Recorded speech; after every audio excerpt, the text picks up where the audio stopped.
प्रिय देशवासियों, नमस्कार। हम सभी ने बीते दिनों में देश का सामर्थ्य और उसका संयम दोनों देखा है। मैं सबसे पहले भारत की पराक्रमी सेनाओं को, सशस्त्र बलों को, हमारी खुफिया एजेंसियों को, हमारे वैज्ञानिकों को, हर भारतवासी की तरफ से सैल्यूट करता हूं। हमारे वीर सैनिकों ने ऑपरेशन सिंदूर के लक्ष्यों की प्राप्ति के लिए असीम शौर्य का प्रदर्शन किया। मैं उनकी वीरता को, उनके साहस को, उनके पराक्रम को आज समर्पित करता हूं हमारे देश की हर माता को, देश की हर बहन को और देश की हर बेटी को ये पराक्रम समर्पित करता हूं। साथियों, 22 अप्रैल को पहलगाम में आतंकवादियों ने जो बर्बरता दिखाई थी, उसने देश और दुनिया को झकझोर दिया था। छुट्टियां मना रहे निर्दोष मासूम नागरिकों को धर्म पूछकर उनके परिवार के सामने, उनके बच्चों के सामने बेरहमी से मार डालना, यह आतंक का बहुत विभत्स चेहरा था, क्रूरता थी। ये देश के सद्भाव को तोड़ने की घिनौनी कोशिश भी थी। मेरे लिए व्यक्तिगत रूप से ये पीड़ा बहुत बड़ी थी।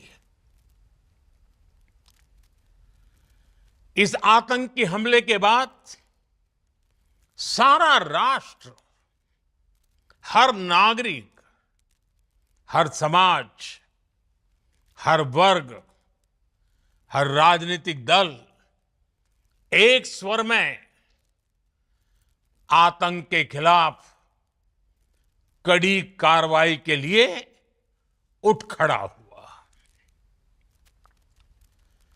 हमने आतंकवादियों को मिट्टी में मिलाने के लिए भारत की सेनाओं को पूरी छूट दे दी और आज हर आतंकी, आतंक का हर संगठन जान चुका है कि हमारी बहनों बेटियों के माथे से सिंदूर हटाने का अंजाम क्या होता है। साथियों, ऑपरेशन सिंदूर ये सिर्फ नाम नहीं है, ये देश के कोटि कोटि लोगों की भावनाओं का प्रतिबिंब है। ऑपरेशन सिंदूर न्याय की अखंड प्रतिज्ञा है।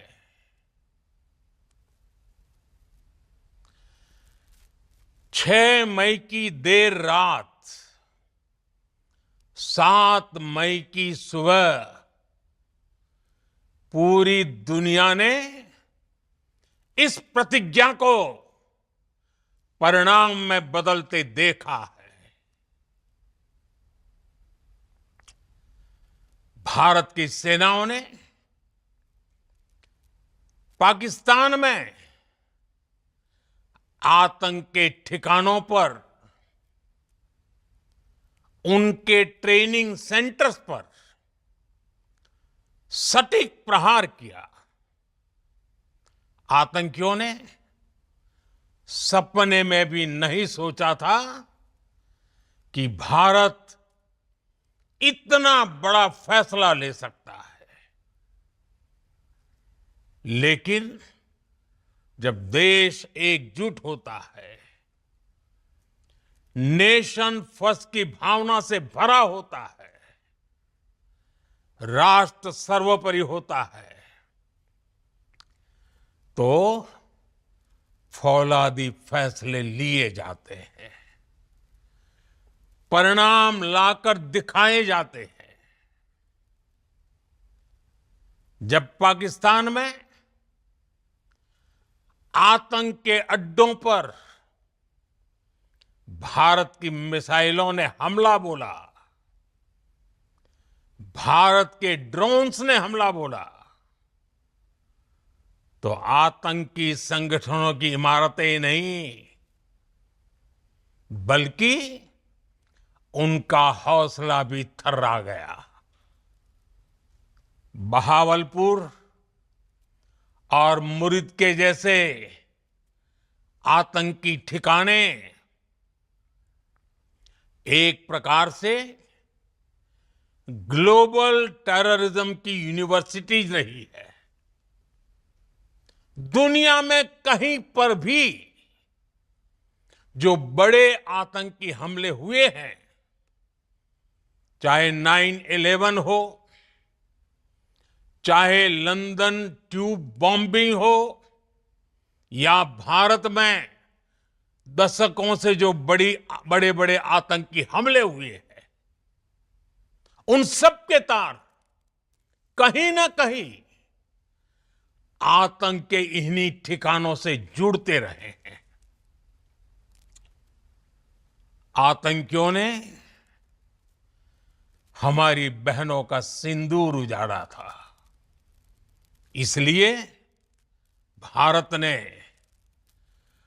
आतंक के ये हेडक्वार्टर्स उजाड़ दिए। भारत के इन हमलों में 100 से अधिक खूंखार आतंकवादियों को मौत के घाट उतारा गया है। आतंक के बहुत सारे आका बीते 2.5-3 दशकों से खुलेआम पाकिस्तान में घूम रहे थे, जो भारत के खिलाफ साजिशें करते थे।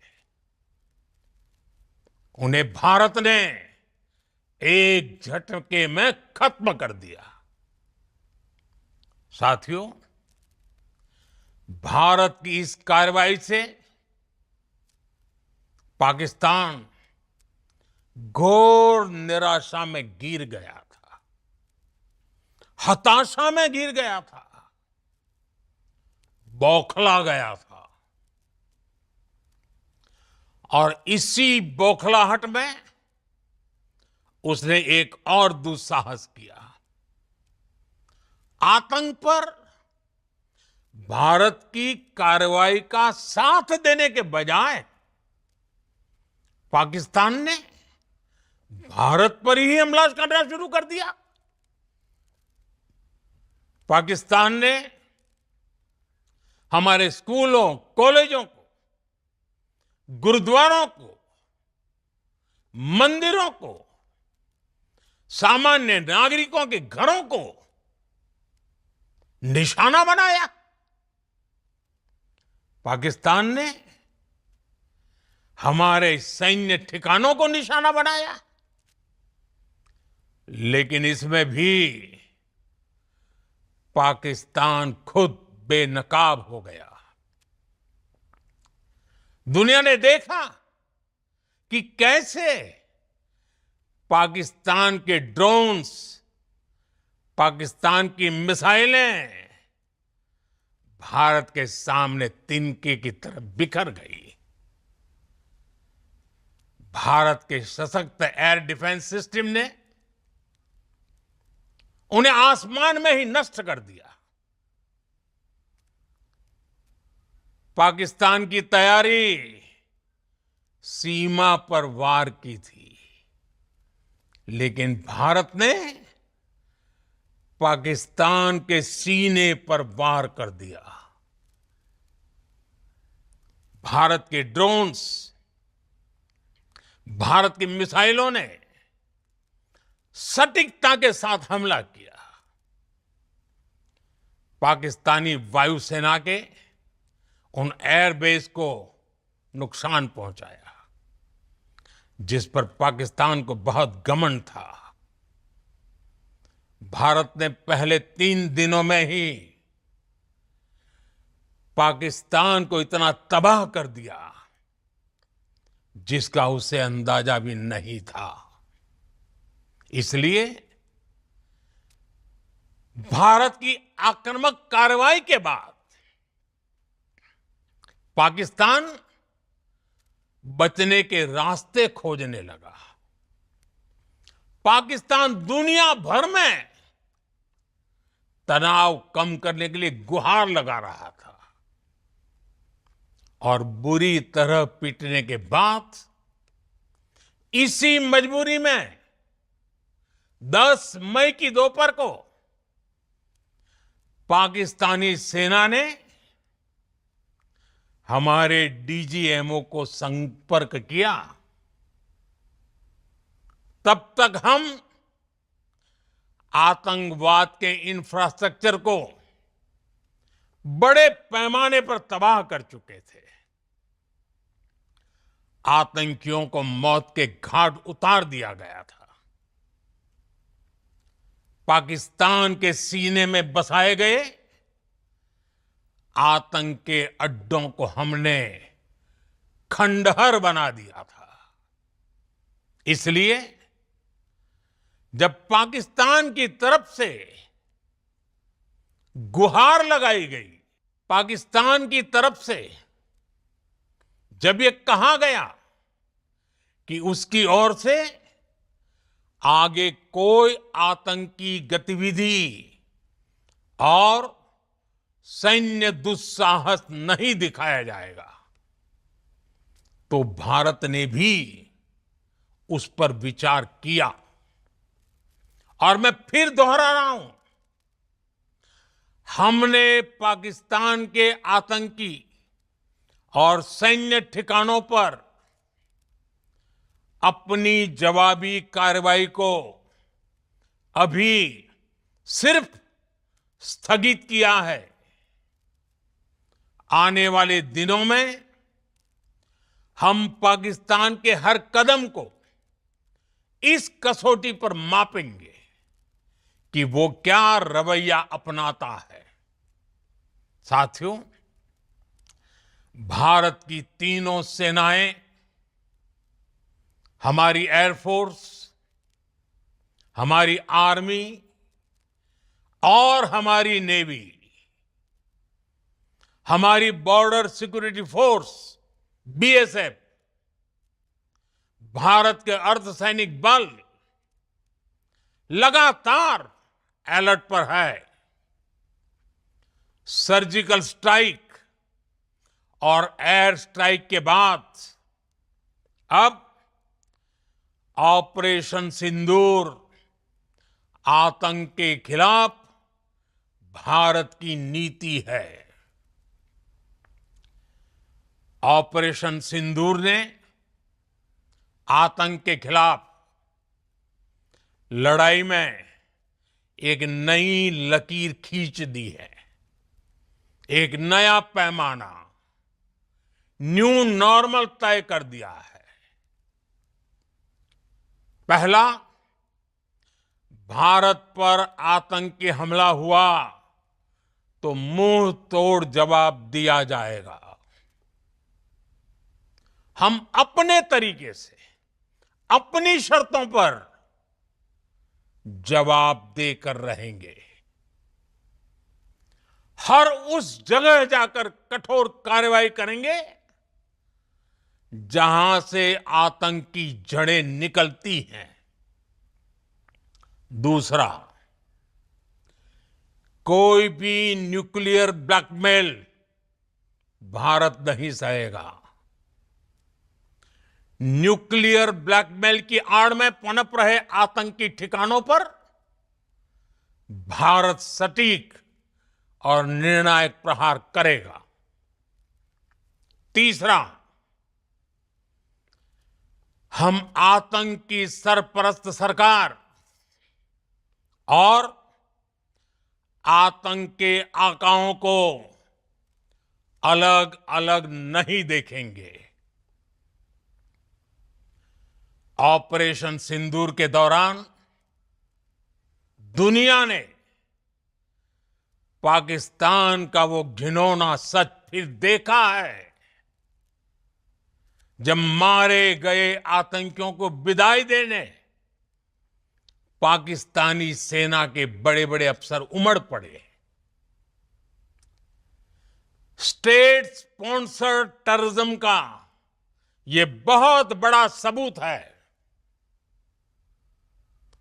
हम भारत और अपने नागरिकों को किसी भी खतरे से बचाने के लिए लगातार निर्णायक कदम उठाते रहेंगे। साथियों, युद्ध के मैदान पर हमने हर बार पाकिस्तान को धूल चटाई है और इस बार ऑपरेशन सिंदूर ने नया आयाम जोड़ा है। हमने रेगिस्तानों और पहाड़ों में अपनी क्षमता का शानदार प्रदर्शन किया और साथ ही न्यू एज वॉरफेयर में भी अपनी श्रेष्ठता सिद्ध की। इस ऑपरेशन के दौरान हमारे मेड इन इंडिया हथियारों की प्रामाणिकता सिद्ध हुई। आज दुनिया देख रही है 21वीं सदी के वॉरफेयर में made in India defence equipments, इसका समय आ चुका है। साथियों, हर प्रकार के आतंकवाद के खिलाफ हम सभी का एकजुट रहना, हमारी एकता हमारी सबसे बड़ी शक्ति है। निश्चित तौर पर ये युग युद्ध का नहीं है, लेकिन ये युग आतंकवाद का भी नहीं है। टेररिज्म के खिलाफ जीरो टॉलरेंस, ये एक बेहतर दुनिया की गारंटी है। साथियों, पाकिस्तानी फौज, पाकिस्तान की सरकार जिस तरह आतंकवाद को खाद पानी दे रहे हैं, वो एक दिन पाकिस्तान को ही समाप्त कर देगा। पाकिस्तान को अगर बचना है तो उसे अपने टेरर इंफ्रास्ट्रक्चर का सफाया करना ही होगा। इसके अलावा शांति का कोई रास्ता नहीं है। भारत का मत एकदम स्पष्ट है। टेरर और टॉक एक साथ नहीं हो सकते। टेरर और ट्रेड एक साथ नहीं चल सकते और पानी और खून भी एक साथ नहीं बह सकता। मैं आज विश्व समुदाय को भी कहूंगा, हमारी घोषित नीति रही है अगर पाकिस्तान से बात होगी तो टेररिज्म पर ही होगी। अगर पाकिस्तान से बात होगी तो पाक ऑक्युपाइड कश्मीर पीओके उस पर ही होगी। प्रिय देशवासियों, आज बुद्ध पूर्णिमा है। भगवान बुद्ध ने हमें शांति का रास्ता दिखाया है। शांति का मार्ग भी शक्ति से होकर जाता है। मानवता शांति और समृद्धि की तरफ बढ़े, हर भारतीय शांति से जी सके, विकसित भारत के सपने को पूरा कर सके, इसके लिए भारत का शक्तिशाली होना बहुत जरूरी है। और आवश्यकता पड़ने पर इस शक्ति का इस्तेमाल भी जरूरी है। और पिछले कुछ दिनों में भारत ने यही किया है। मैं एक बार फिर भारत की सेना और सशस्त्र बलों को सैल्यूट करता हूं। हम भारतवासी के हौसले, हर भारतवासी का एकजुटता का शपथ, संकल्प, मैं उसे नमन करता हूं। बहुत बहुत धन्यवाद। भारत माता की जय। भारत माता की जय। भारत माता